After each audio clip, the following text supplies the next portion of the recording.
Fala galera, beleza com vocês? Todd na área, falando de um assunto aqui da nossa playlist marota aqui chamada Hora do Enem, uma série com várias dicas diárias até a véspera da prova de Ciências da Natureza. E essa é a Hora do Enem.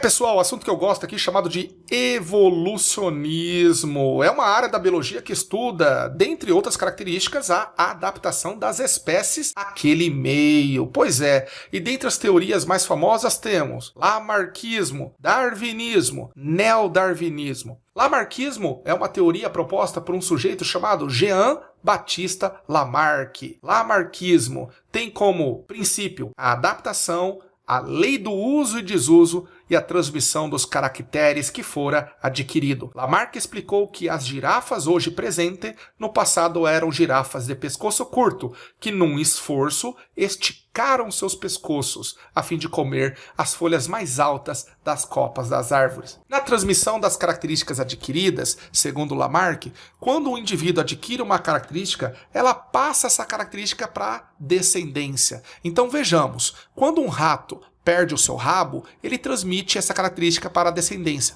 fazendo um novo rato, o filhotinho, nascer sem rabo. Isso é uma mentira. Darwin, Charles Darwin. O senhor Darwin, gente, o senhor Charles Darwin, tinha uma outra ideia. Segundo ele, havia uma pressão do meio, a pressão que a natureza impõe. Por isso, ele tem uma característica importante na sua teoria darwinista, chamada de seleção natural, explicando à luz do princípio da girafa. Para Darwin, havia girafas de pescoço curto, médio e comprido.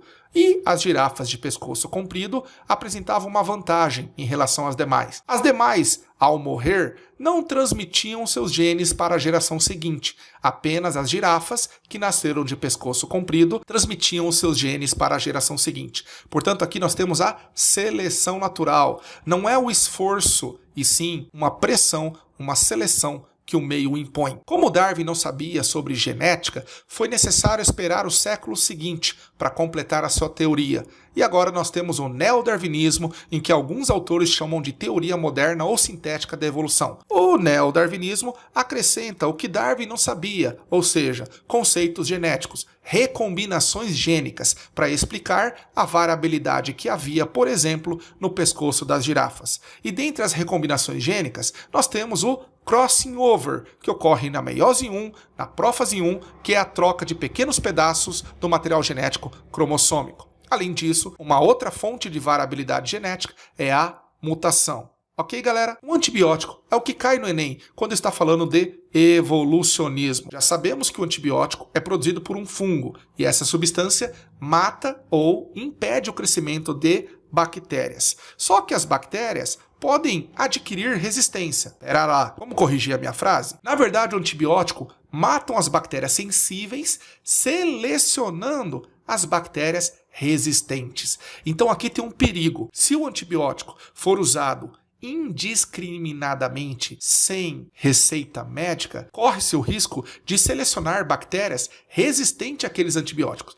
Na verdade, não é o antibiótico que provoca resistência. Ele apenas seleciona aquelas bactérias que nasceram resistentes, por conta da recombinação gênica que já foi falado anteriormente, por conta de mutações que já foi citada anteriormente. Ok? E diante disso, existe uma teoria chamada Teoria da Rainha Vermelha, ou Teoria da Rainha de Copas. Isso aqui é em homenagem ao filme Alice no País das Maravilhas, quando disse assim: corra Alice, corra o mais rápido que você conseguir, para não sair do lugar. A teoria da Rainha de Copas, ela se dá o seguinte, é a teoria armamentista, onde as bactérias então evoluem, tendo resistência àquele determinado antibiótico, e o ser humano tem que fabricar um antibiótico mais potente, que então matam as bactérias sensíveis e selecionam aquelas resistentes, formando uma população de resistentes àquele antibiótico. Então o ser humano tem que produzir um antibiótico mais potente, selecionando novamente as bactérias. E assim vai. Produz um antibiótico mais forte, as bactérias são selecionadas ficando mais forte. Então produz um mais forte e as bactérias são selecionadas ficando mais forte. Essa é a teoria armamentista, teoria da Rainha de Copas. Eu espero que você tenha gostado dessa aula sobre evolucionismo. Deixe seu like, se inscreva nesse canal e ative o sininho de notificações. Beijo pra vocês. Tchau, galera.